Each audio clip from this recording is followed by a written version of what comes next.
MUDA site ಹಗರಣ CM ಪತ್ನಿಗೆ ಇಡಿಯಿಂದ notice. ಸಚಿವ ಭೈರತಿ ಸುರೇಶ್ಗೂ ಕೂಡ ಇಡಿ ನೋಟಿಸ್ ಅನ್ನು ಸರ್ವ್ ಮಾಡಿದೆ. ನಾಳೆ ವಿಚಾರಣೆಗೆ ಹಾಜರಾಗಬೇಕು ಅಂತೇಳಿ ಇಡಿ ನೋಟಿಸ್ ಅನ್ನು ಕೊಟ್ಟಿದೆ. ಇಡಿ ನೋಟಿಸ್ ಅನ್ನು ಪ್ರಶ್ನಿಸಿ ಸಿಎಂ ಪತ್ನಿ ಭೈರತಿ ಹೈಕೋರ್ಟ್ಗೆ ಅರ್ಜಿಯನ್ನು ಹಾಕಿದ್ದಾರೆ. ಇವತ್ತು ಮಧ್ಯಾಹ್ನ 2:30ಕ್ಕೆ ಹೈಕೋರ್ಟ್ನಲ್ಲಿ ಅರ್ಜಿ ವಿಚಾರಣೆ ಇದೆ.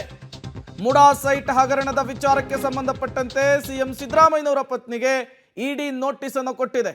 2:30ಕ್ಕೆ ಸಿಎಂ ಸಿದ್ದರಾಮಯ್ಯನವರ ಪತ್ನಿ ಮತ್ತು ಸಚಿವರಾದಂತಹ ಭೈರತಿ ಸಲ್ಲಿಸಿರುವಂತಹ ಅರ್ಜಿಯ ವಿಚಾರಣೆಯನ್ನು ಹೈಕೋರ್ಟ್ ಕೈಗೆತ್ತಿಕೊಳ್ಳುತ್ತೆ.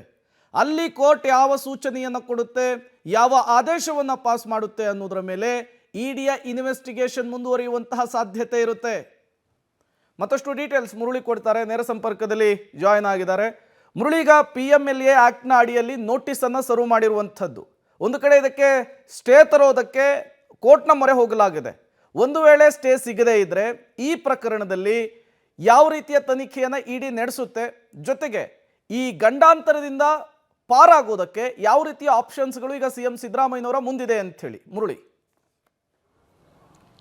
ಪ್ರೇಮ್, ಖಂಡಿತ. ಯಾಕೆಂದರೆ ಇವತ್ತು ಮಧ್ಯಾಹ್ನ 2:30ಕ್ಕೆ ಅರ್ಜಿ ವಿಚಾರಣೆ ಬರ್ತಾ ಇದೆ. ಅರ್ಜಿ ವಿಚಾರಣೆಗೆ ಬರುವಂಥ ಸಂದರ್ಭದಲ್ಲಿ ಇಡಿ ಇದಕ್ಕೆ ಆಕ್ಷೇಪಣೆಯನ್ನು ಯಾವ ರೀತಿ ಎತ್ತುತ್ತೆ ಅನ್ನೋದ್ರ ಬಗ್ಗೆ ಕೂಡ ಸಾಕಷ್ಟು ಕುತೂಹಲ ಇರುವಂಥದ್ದು. ಯಾಕೆಂದರೆ ಇವರಿಗೆ 4 ದಿನಗಳ ಕಾಲ ಕಾಲಾವಕಾಶವನ್ನು ಕೊಟ್ಟಿದ್ದಾರೆ. 24ನೇ ತಾರೀಕು ನೋಟಿಸನ್ನು ಕೊಟ್ಟಿರುವಂಥ, ಸಮನ್ಸನ್ನು ಕೊಟ್ಟಿರುವಂಥದ್ದು 28ನೇ ತಾರೀಕು ಅಂದರೆ ನಾಳೆ ಬೆಳಗ್ಗೆ 11 ಗಂಟೆಗೆ ವಿಚಾರಣೆಗೆ ಹಾಜರಾಗಬೇಕು ಅಂತೇಳಿ ಸಮನ್ಸನ್ನು ಮಾಡಿದ್ದಾರೆ. ಆದರೂ ಕೂಡ ಇದುವರೆಗೂ ಕೂಡ ಅವರು ವಿಚಾರಣೆಗೆ ಹಾಜರಾಗಿಲ್ಲ. ಅದನ್ನು ಮಧ್ಯಂತರ ತಡೆಯನ್ನು ಪಡೆದುಕೊಳ್ಳೋದಕ್ಕೋಸ್ಕರ ಹೈಕೋರ್ಟ್ನ ಮೆಟ್ಟಿಲೇರಿರುವಂಥದ್ದು. ಜೊತೆಗೆ ಕಾನೂನಾತ್ಮಕವಾಗಿ ರಕ್ಷಣೆಯನ್ನು ಪಡೆದುಕೊಳ್ಳೋ ಒಂದಿಷ್ಟು ಪ್ರಯತ್ನಗಳನ್ನು ಮಾಡಲಾಗ್ತಾ ಇದೆ. ಮಧ್ಯಾಹ್ನ ಬೆಳಗ್ಗೆ 10:30ರ ಸಂದರ್ಭದಲ್ಲಿ ಹೈಕೋರ್ಟ್ನ ಪೀಠದಲ್ಲಿ ಅಂದರೆ ಏಕಸದಸ್ಯ ಪೀಠದಲ್ಲಿ ಮನವಿಯನ್ನು ಮಾಡಿಕೊಂಡ್ರು ತುರ್ತಾಗಿ ಅರ್ಜಿ ವಿಚಾರಣೆಯನ್ನು ಕೈಗೆತ್ಕೊಳ್ಬೇಕು ಅಂತೇಳಿ. ಜೊತೆಗೆ ಏನು ಈ ಪ್ರಕರಣಕ್ಕೆ ಸಂಬಂಧಪಟ್ಟಂತೆ ಇವರು ಈ ಪ್ರಕರಣದಲ್ಲಿ ಭಾಗಿಯಾಗಿಲ್ಲ, ಜೊತೆಗೆ ಇದರಲ್ಲಿ ಯಾವುದೇ ರೀತಿಯ ಆರೋಪಗಳು ಕೂಡ ಇವ್ರ ಮೇಲೆ ಮಾಡಿರುವಂಥ ಆರೋಪಗಳೇನಿದೆ ಅವೆಲ್ಲ ಕೂಡ ಸುಳ್ಳು ಅನ್ನೋದ್ರ ಬಗ್ಗೆ ಒಂದಷ್ಟು ಅಂಶಗಳನ್ನು ಇಟ್ಕೊಂಡು ಇವತ್ತು ವಾದವನ್ನ ಮಂಡನೆಯನ್ನು ಮಾಡ್ತೀವಿ ಅಂತ ಕೇಳಿದ್ರು. ಆ ಹಿನ್ನೆಲೆಯಲ್ಲಿ ಮಧ್ಯಾಹ್ನ 2:30ಕ್ಕೆ ನಾಗಪ್ರಸನ್ನ ಅವರ ಪೀಠದಲ್ಲಿ ಅರ್ಜಿ ವಿಚಾರಣೆಗೆ ಬರ್ತಾ ಇದೆ. ಅರ್ಜಿ ವಿಚಾರಣೆಗೆ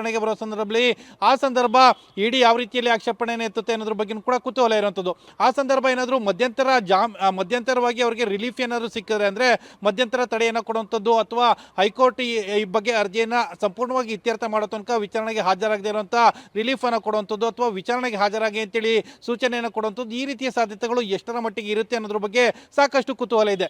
ಅಕಸ್ಮಾತ್ ಅರ್ಜಿ ವಿಚಾರಣೆ ನಡೀತಾ ಇರಲಿ, ತಮ್ಮ ತನಿಖೆ ಏನಿದೆ ತನಿಖೆಯ ಪಾಡಿಗೆ ತನಿಖೆ ನಡೀತಾ ಇರಲಿ, ಜೊತೆಗೆ ಆರೋಪಿ ಸ್ಥಾನದಲ್ಲಿರುವಂಥ ಪಾರ್ವತಿಯವರು ಇರ್ಬೋದು ಮತ್ತು ಭೈರತಿ ಸುರೇಶ್ ಇರ್ಬೋದು, ಇವರಿಬ್ಬರು ಕೂಡ ವಿಚಾರಣೆಗೆ ಹಾಜರಾಗಿ ಅಂತ ಏನಾದರೂ ಅಂದರೆ ಅದೇ ಹೈಕೋರ್ಟ್ ಏನಾದರೂ ಸೂಚನೆಯನ್ನು ಕೊಟ್ಟರೆ ನಾಳೆ ಅವರು 11 ಗಂಟೆಗೆ ವಿಚಾರಣೆಗೆ ಹಾಜರಾಗಬೇಕಾಗತ್ತೆ. ಅಥವಾ ಅರ್ಜಿ ಇತ್ಯರ್ಥ ಆಗೋ ತನಕನೂ ಕೂಡ ವಿಚಾರಣೆಗೆ ಹಾಜರಾಗಬಾರ್ದು ಅಂತೇಳಿ ಏನಾದರೂ ಹೈಕೋರ್ಟ್ ಒಂದು ಮಧ್ಯಂತರ ರಿಲೀಫ್ ಏನಾದರೂ ಕೊಟ್ಟರೆ ಮುಂದಿನ ಅರ್ಜಿ ವಿಚಾರಣೆ ಇತ್ಯರ್ಥ ಆಗೋ ತನಕ ಕೂಡ ಅವ್ರಿಗೆ ರಿಲೀಫ್ ಸಿಕ್ಕುವಂಥ ಸಾಧ್ಯತೆಗಳು ಅಂದರೆ ಎರಡು ಸಾಧ್ಯತೆಗಳನ್ನು ಇವತ್ತು ನಿರೀಕ್ಷೆ ಮಾಡಲಾಗ್ತದೆ.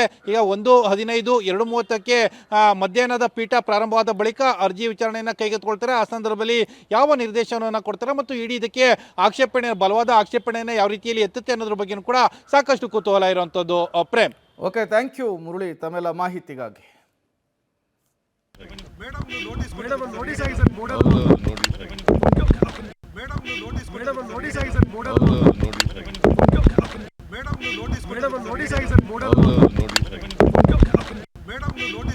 ನೋಟಿಸ್ ಬಂದಿದೆ, ಕೋರ್ಟ್ಗೆ ಹೋಗಿದೆ. ನೋಡೋಣ ವಿಲ್ಸಿ. ಏನು ಹೇಳಲ್ಲ ಈಗ, ನೋಡೋಣ ವಿಲ್ಸಿ. ನೋಟಿಸ್ ಬಂದಿದೆ, ಕೋರ್ಟ್ಗೆ ಹೋಗಿದೆ.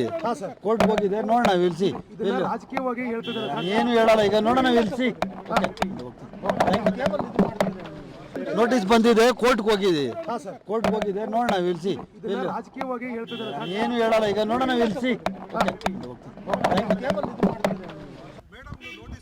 ನೋಟಿಸ್